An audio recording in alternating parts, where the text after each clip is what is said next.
আল্লাহর কাছে বেহায়ার মতো কাঁদতে হবে, আল্লাহর কাছে অস্থির হয়ে কাঁদতে হবে, চোখের পানি ফেলে ফেলে কাঁদতে হবে। আমার ভাইয়েরা, দুনিয়া থেকে আমিও বিদায় হব, আপনিও বিদায় হবেন, কেউ বাঁচার জন্য আসি নাই।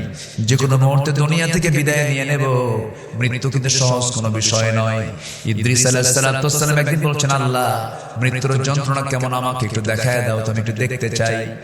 মালাকুল মউত পাঠায় দিলেন, তার জান কবজ হয়ে গেল। আল্লাহ পাক তাকে আবার জিন্দা করলেন।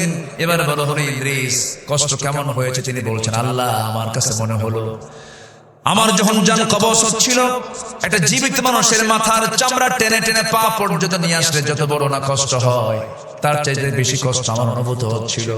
সঙ্গে সঙ্গে আল্লাহ বলছেন, ইদ্রিস রে, মালাকুল মউত তোমার যখন জানটা কবজ করেছে, অত্যন্ত আদর করে যত্ন করে জানটা কবজ করেছে। আদর যত্নের জান কবজের তীব্রতা কষ্ট যদি এমনটা হতে হয়, এমনটা কষ্ট হয়, সবার সামনে মৃত্যুর মুখে মুখে আসে না নাই বলেন? আচ্ছা, সবাই আমরা মৃত্যুর মুখে মুখে দাঁড়াবো একদিন। দুনিয়া থেকে বিদায় নিয়ে নেব। দাদা চলে গেছে, দাদি চলে গেছে, নানা চলে গেছে, নানি চলে গেছে। কত স্মৃতি দাদার সঙ্গে একসঙ্গে থেকেছি। দাদার মুখের চিবানো পান মুখের মধ্যে থেকে বের করে আমাকে দিয়েছেন। কত সুন্দর সময়গুলো পার করেছি। সে দাদাটা চলে গেল। কলিজার টুকরা সন্তান চলে গেছে, অনেকের কত আদর করেছেন। মা চলে গেছে, বাবা চলে গেছে, কত কাছের প্রিয়জনরা চলে গেছে। বছর 3 আগের কথা, আমার এক বন্ধুর সঙ্গে আমরা একসঙ্গে পড়াশোনা করেছি, একসঙ্গে আলিম পাস করেছি। নাম হলো জিয়াউর রহমান। একসঙ্গে একই ক্লাসে পড়েছি, কত আনন্দ উল্লাস করেছি, কত আড্ডা মেরেছে। সে আর্মিতে চাকরি পেল, আর্মিতে চাকরি করলো, আর্মির বড় কর্মকর্তা ছিল। মাঝে মাঝে কথা হতো, সুন্দর তেলাওয়াত সে করতে পারে, সুন্দর কণ্ঠ ছিল তার, সন্তানাদিও আছে, পরিবার পরিজনও আছে। হঠাৎ করে একদিন মনে হলো কতদিন বন্ধুর সঙ্গে কথা হয় না, ফোন দিলাম। ফোন ওই দিক থেকে ফোনটা যে রিসিভ করলো, মহিলার কণ্ঠ আসলো। আমি সালাম দিয়ে শুরু করলাম, বললাম, মনে হয় আপনি ভাবি হবেন। আমার ভাই, আমার বন্ধু জিয়াটা কোথায়? সঙ্গে সঙ্গে জিয়া তো নাই। কাছে আসতে পরে আমাকে একটু ফোনটা ধরতে বলবেন, আমাকে ফোনটা দিতে। আমি অমক বলছি।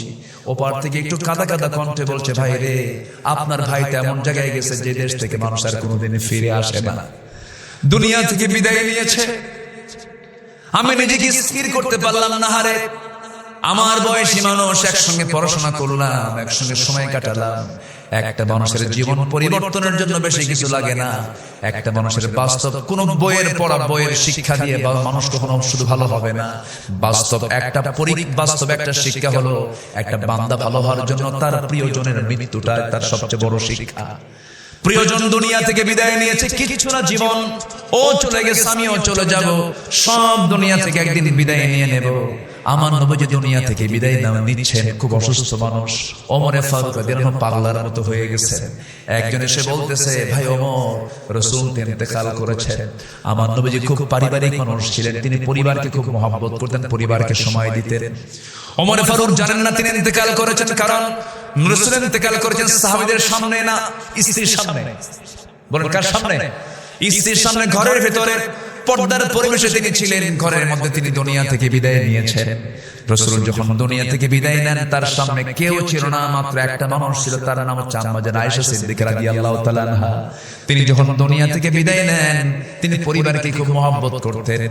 কলিজার টুকরা ফাতিমাকে ডাক দিয়ে বলছেন, আয়েশা ফাতিমাকে ডাক দাও। তো ফাতিমাকে ডেকে আনা হলো। বলছেন, ফাতিমা রে, তুই দুনিয়াতে থাকবি, আমি দুনিয়া থেকে বিদায় নিচ্ছি, কিন্তু আমি তোকে না দেখলে থাকতে পারি না। আমার নবীজি মেয়েদেরকে খুব পছন্দ করতেন, মহব্বত করতেন। রাসূল বলেন, যার ঘরে 3টা মেয়ে আছে তার জন্য 3টা পৃথক জান্নাত।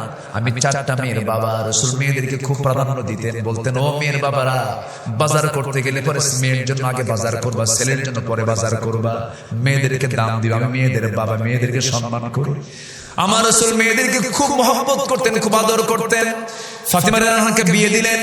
বিয়ে দেওয়ার পর থেকে নিয়ে আমার নবীজি তার মৃত্যুর দিন পর্যন্ত 3টা দিন পার হতে দেন না। 3টা দিন চলে গেলে রাসূল অস্থির হয়ে যেতেন, আমার মেয়েটাকে দেখি না, ফাতিমাকে দেখি না, ছটফট করতেন।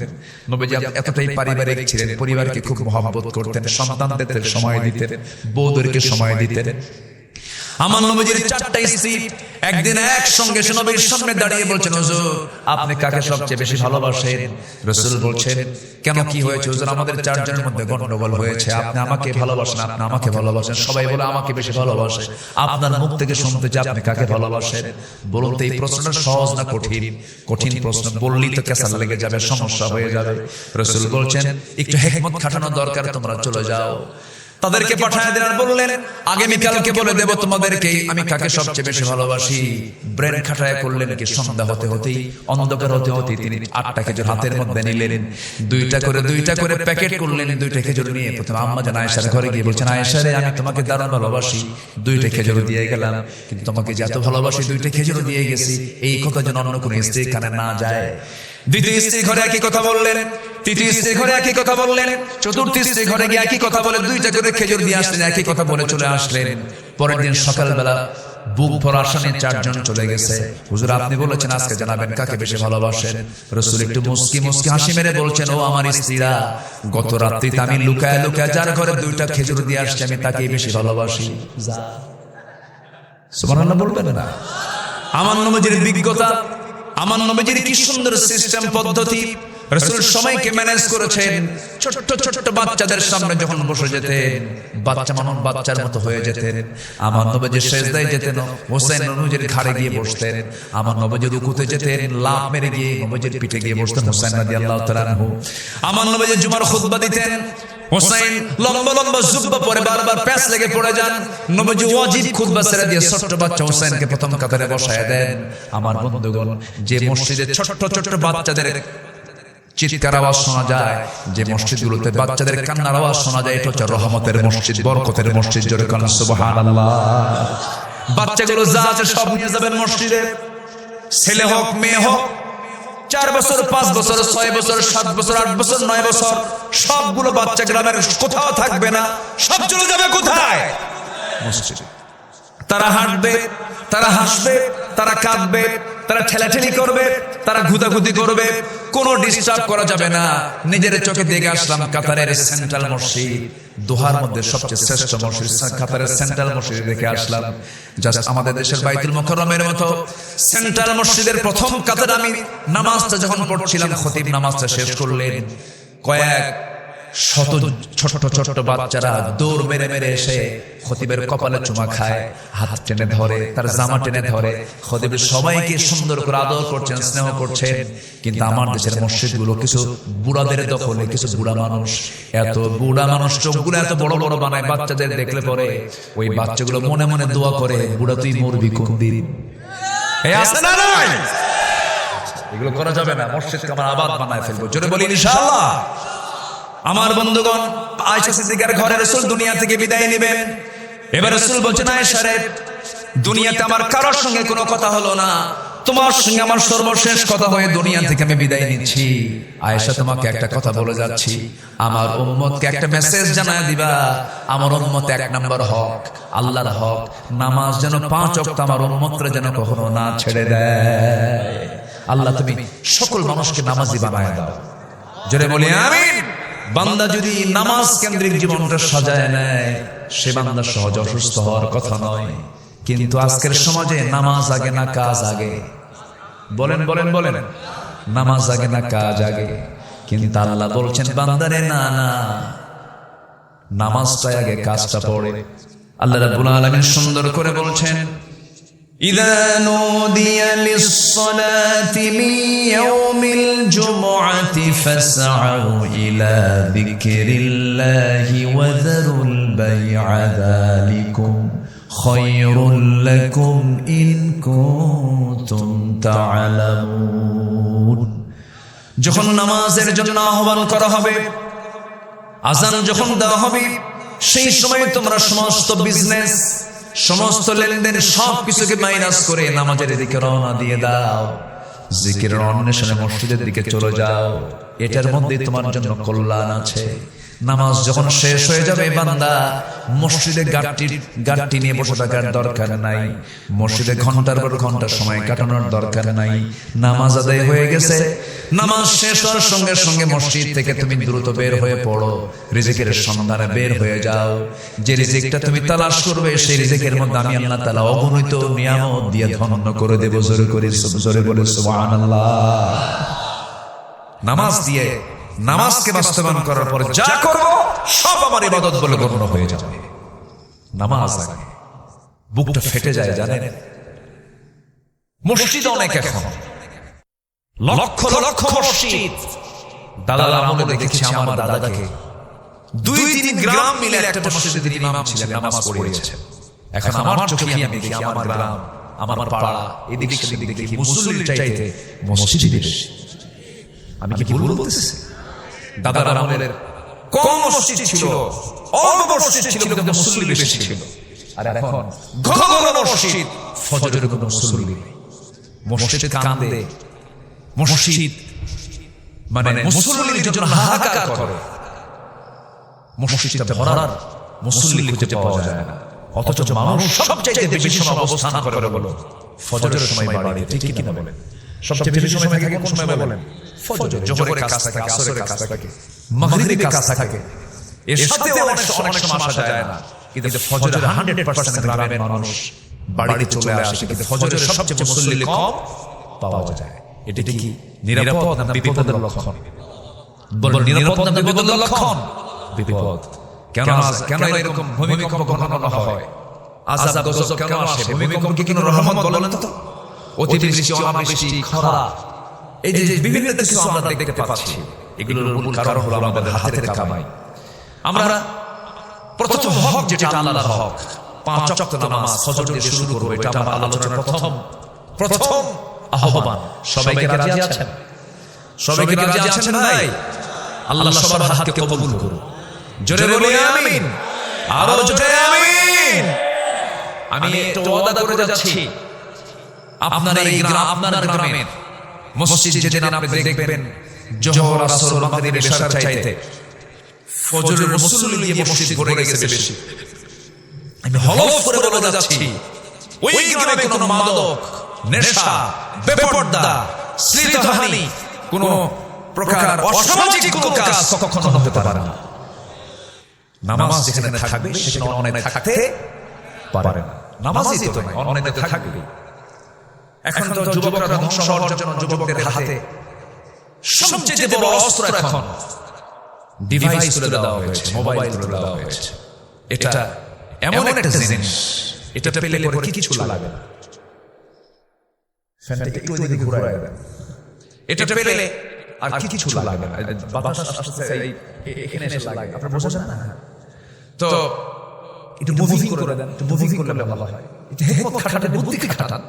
জি জি, আমার দিকে তাকান। কি যেন বলতেছিলাম? ডিভাইস, এই মোবাইল। এক যুবক আমাকে বলতেছে, হুজুর সেদিন বেশ কিছুদিন আগে, হুজুর আমার তো মোবাইলটা হারায় বিধবা হয়ে গেলাম। কি কথা কি বুঝতেছেন আপনারা? মানে মোবাইলটা এত বড় আসক্তি, এটা এত ভয়ঙ্কর যে বউ নাই সমস্যা নাই, বন্ধু নাই সমস্যা নাই, টাকা নাই, পয়সা নাই, খাওয়া নাই, দাওয়া নাই, সমস্যা নাই, কি থাকুক মোবাইল থাকুক। মারাত্মক নেশা এটা। আমি তো মনে করি গাঁজা, মদ, হেরোইন, আফিম, যত নেশা আছে এর চাইতে বড় ভয়ঙ্কর আক্রান্ত হচ্ছে এই মোবাইল, এই device. Free fire, PUBG, casino, যুবকরা কি সব টের পাচ্ছে? হুজুর আতে ঘা দিলেন। এই সমস্ত কথাগুলো বলার দরকার আছে না? বলেন। আপনি গ্রামের দিকে তাকায় দেখেন যুবকদের অবস্থান কোথায় আছে। সব শেষ। সমস্ত পর্নোগ্রাফিগুলো দেখে যুবকদের ফ্রন্টাল সেলগুলো মেরে ফেলছে, জোর শেষ করে দিচ্ছে। যে যুবক তার চোখের সামনে পর্নোগ্রাফিতে আসক্ত হবে, তার কাছে তার মা, তার মেয়ে, তার সন্তান, তার বউ কেউ নিরাপদ থাকতে পারে না।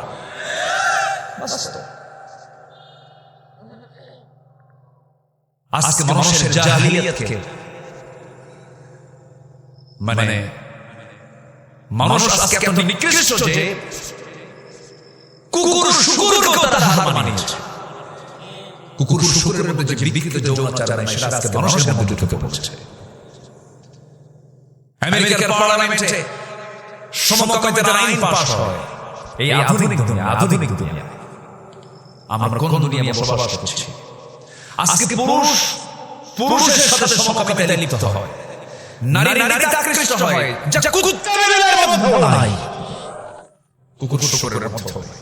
আজকে মানুষ কত জঘন্য মানসিকতা মানুষের মধ্যে তৈরি হয়েছে। এটার মূল কারণ হলো ইসলাম থেকে কাছে না দূরে।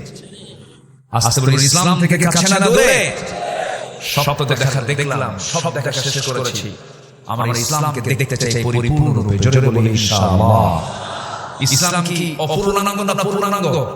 বলেন, ইসলামকে আমরা দেখতে চাই অপূর্ণাঙ্গ না পূর্ণাঙ্গ? ইসলামকে আমরা পূর্ণাঙ্গ দেখতে চাই, জীবনের সব জায়গায় দেখতে চাই। জোরে বলি ইনশাআল্লাহ।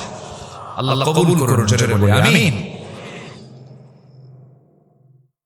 আজকে সমাজে যাকাত প্রতিষ্ঠা না সুদ প্রতিষ্ঠা? বলেন তো কোনটা প্রতিষ্ঠিত হয়েছে? বলেন সুদ। চার কাটা মানে সুদের মাত্রা একটু কম আছে। সুদ আছে, বিসমিল্লাহ করে খাবেন। কি বলবো, হাজার বছর করে এই সুদ বন্ধ হবে না। আজকে আমরা আলোচনা একটু মজা পাবেন না, হক নিয়ে কথা তো। এই আলোচনার মধ্যে তেমন রসকস পাবেন না, কিন্তু এটা যদি আমল করতে পারি জান্নাত সহজে মিলে যাবে। জোরে বলে সুবহানাল্লাহ। খালি এমনি কেন দেখতে লাভ আছে বলেন তো? খালি ওয়াজ শুনলেন আর কানলেন, নামাজ পড়লেন, লাভ তো নাই। সম্মানিত ভাইরা, ওই ছোট একটা গ্রামের একটা কথা আছে মনে হলো। ছোট একটা মেয়ে 8 বছর বয়স, হাওয়া করে কাঁদছে। তো তার কান্না দেখে তার মা এসে বলছে, মা তুমি কাঁদো কেন মা? তোর কান্না থামে না, ওই মেয়েটার কান্না দেখে ওই মাটাও কাঁদে। দুইজনে কান্না শুরু করছে। মেয়েরা কিন্তু আরেকজন কান্না দেখে কাঁদবে। কান্না কিনা বলে তাদের মধ্যে কান্নার পরিমাণটা বেশি, আল্লাহ মায়ের বেশি দিয়েছে। তো মা মেয়ে দুইজনের কান্না দেখে আশেপাশে যত মহিলা আছে সবাই এরাও কাঁদে। শেষমেশ সবাই কান্না থেমে এখন ওই ছোট বাচ্চা 4 বছর বয়সী মেয়েকে বলছে, মা তুমি কাঁদলা কেন? আমরা সবাই তোমার জন্য কান্নার উদ্দেশ্য কি? এখন মেয়েটা বলে, ছোট মেয়েটা বলছে, মা আমার বয়স এখন 8 বছর। আমার যখন 16 বছর 20 বছর হবে তখন আমার বিয়ে হবে। বিয়ে হওয়ার পরে আল্লাহ পাক আমাকে একটা ছেলে দিবেন। সেই ছেলের বয়স যখন 8 বছর হবে, ও যদি মরে যায় আমি এই টেনশনে থাকবো কেন? এই জন্য আমি কাঁদবো। কি কথা কি বুঝছেন? এমনি তো কান্নাকাটি করে লাভ নাই। জান্নাত পাওয়ার জন্য শর্ত হলো হক নষ্ট করা যাবে না, ফরজ লঙ্ঘন করা যাবে না, বড় কোনো কবিরা গুনাহ করা যাবে না। বড় কোনো কবিরা গুনাহের দিকে যাওয়া যাবে না। ছোট ছোট গুনাহ আল্লাহ পাক এত বড় দেখবেন কেন? আল্লাহ পাক নিজেই বলছেন, ইন তাজতানিবু কাবাইরা মা তুনহাউনা আনহু নুকাফির আনকুম সাইয়্যাতিকুম ওয়া নুদখিলকুম মুদখালান কারীমা। তুমি যদি বড় বড় গুনাহগুলোকে ছেড়ে দাও, ছোট ছোট গুনাহের দিকে আমি না নজরে দেব না। এই গুনাহগুলোকে maaf করে দিয়ে আমি তোমাকে সুন্দর সম্মানজনক জান্নাত আমি তোমাকে দিয়ে দেব। জোরে বলি সুবহানাল্লাহ। তাহলে গুনাহ ছাড়তে হবে। কোন গুনাহ বলেন? বড় গুনাহ, শিরক, হক, বাবা মাকে না দেখা, মিথ্যা সাক্ষী দেওয়া, সতী নারীর উপরে মিথ্যা অপবাদ চাপায়া দেওয়া, গীবত করা, জুলুম করা, জিনা করা, হত্যা করা, জাদু করা, সুদ খাওয়া, এগুলো তো মনে হয় আমাদের দেশে নাই। আছে না নাই? মদের দোকান রাজশাহীতেও আছে। দোকান যেহেতু আছে কাস্টমার নাই। আস্তে কয় দোকান যেহেতু আছে দোকানের মালিক নাই, লাইসেন্সও নাই। লাইসেন্সও আছে, উনিও কিন্তু সবে কদর রাফতি গিয়ে আল্লাহর কাছে যা মাফ চায়, আল্লাহ আমারে মাফ করে দাও। কিন্তু সুদের দোকান না, মদের দোকান না। কিছু দোকান বলেন তো? তাহলে এখন বলেন তো, দোয়া আগে আল্লাহর কাছে চাওয়া দরকার না আগে বড় গুনাহ ছাড়া দরকার? বলেন তো, বলেন কি ছাড়া দরকার? গুনাহ ছাড়া দরকার। তাহাজ্জুদ আপনার বাদ পড়ে গেছে, সমস্যা তেমন নাই। নফল নামাজ বাদ পড়ে গেছে, সমস্যা তেমন নাই। কিন্তু আপনি সুদ খান না, আপনি জিনা করেন না, আপনি মদের কারবার করেন না, আপনি জমিনের ঠেলাঠেলি করেন না, আপনি এই সমস্ত বড় বড় গুনাহ থেকে নিজেকে বিরত রাখতে পেরেছেন। আপনার দুই এক রাত তাহাজ্জুদ মিস হলে তেমন কোনো ক্ষতি হবে না। আল্লাহ পাক আপনাকে এই বড় বড় গুনাহ ছাড়ার জন্য আল্লাহ পাক আপনাকে জান্নাত দিয়ে দিবেন। সুবহানাল্লাহ। বড় গুনাহ করা যাবে না এবং কোন গুনাহকে আবার খাটো চোখে দেখা যাবে না। ঈমানদার যারা কোন গুনাহকে তারা ছোট চোখে দেখবে না। দা মা ইউবিক ওয়া ইলা মা লা ইউবিক, যা তোমাকে সন্দেহে ফেলে দেয় সেই কাজ তুমি করতে যেও না। আমার দেশে ভাত খাওয়া লোক বেশি না বিড়ি খাওয়া লোক বেশি? হ্যাঁ বলেন, হ্যাঁ বলেন, ভাত